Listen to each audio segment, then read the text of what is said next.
Vox Sentences is your daily digest for what's happening in the world. Sign up for the Vox Sentences newsletter, delivered straight to your inbox Monday through Friday, or view the Vox Sentences archive for past editions. The U.S. opens its embassy in Jerusalem as violence escalates at the Gaza border. Iraqis' election results come in. Different scenes in Jerusalem and Gaza. Lior Mizrahi/Getty Images. The United States officially opened its embassy in Jerusalem on Monday. Vox, Alexia Underwood.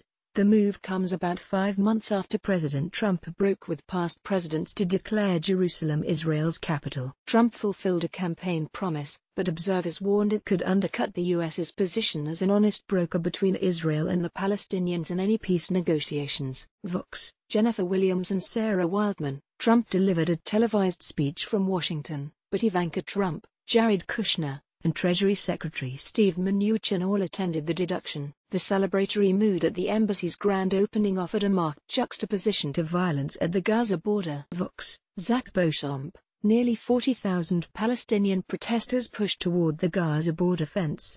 More than 50 have been killed and approximately 2,400 wounded. Most of the demonstrators were unarmed, though some threw stones or flung Molotov cocktails. Israeli forces responded with live fire. Neat, David Halbfinger, Isabel Kirshner, and Declan Walsh.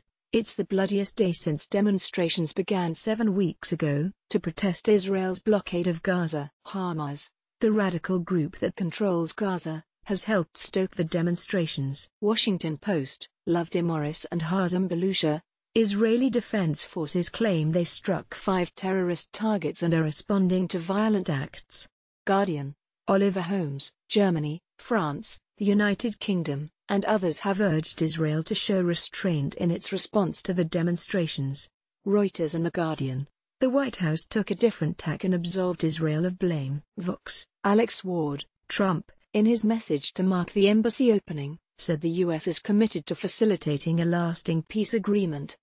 But the bloodshed at the Gaza border underscores how distant that prospect is right now. Atlantic, Emma Green. The news, but shorter, delivered straight to your inbox. By signing up, you agree to our privacy policy and European users agree to the data transfer policy. For more newsletters, check out our newsletters page. A surprising outcome in Iraq's elections. A political coalition led by powerful Shia cleric Muqtada al-Sadr, who targeted American forces during the Iraq War, is the likely, and surprising, winner of Iraq's elections on Saturday. Guardian, Martin Cholov. Sadr and his coalition, Saroon, campaigned on a nationalist, populist platform, vowing to clamp down on corruption. Neat, Margaret Coker. Prime Minister Haider al-Abadi, whom Washington favors, came in a disappointing third, behind another coalition of Iraq's Shia militia groups, which have close ties to Iran. CBS News. No coalition is expected to win the election outright, meaning Sadr will likely lead the formation of a majority coalition. Who will become the next prime minister is a decision that's still many weeks away. Al Jazeera,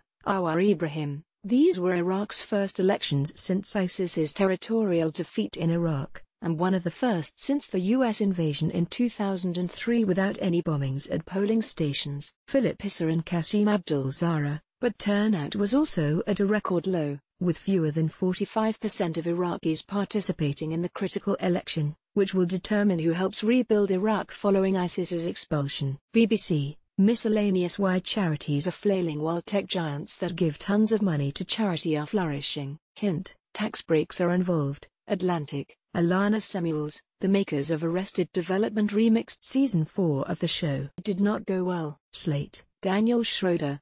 How a parody site tricked thousands of people on Facebook into sharing a story about the Supreme Court banning Sharia law. It didn't, and the science behind why we fall for things on the internet. Politico, Jason Schwartz and Sean Musgrave. Melania Trump underwent surgery for a benign kidney condition. The White House said the procedure was successful, and President Trump tweeted that his wife was in good spirits. Neat, Peter Baker. Verbatim. Behold, I will send for many fishers, and after will I send for many hunters, and they the hunters shall hunt them. That would be the Jews. Then God send a hunter. A hunter is someone who comes with a gun and he forces you. Hitler was a hunter. Reverend John Hagee, in a sermon given in the early 1990s, his remarks resurfaced in 2008 and led then-presidential candidate John McCain to disavow Hagee's endorsement. Hagee delivered the benediction at today's opening of the U.S. Embassy in Jerusalem. Watch this. Why Stradivarius violins are worth millions. Many musicians prefer these 300-year-old instruments, but are they actually worth it? YouTube, Dean Peterson. Read more. Every May 15th primary election you should know about. Briefly explained. Trump vows to help China save Chinese jobs. Really? Can leaders just signed a landmark pledge for gender equity in the film industry. The new global plan to eliminate the most harmful fat in food, explained. Hiring Corey Lewandowski shows Pence is just as bad as Trump on women's rights.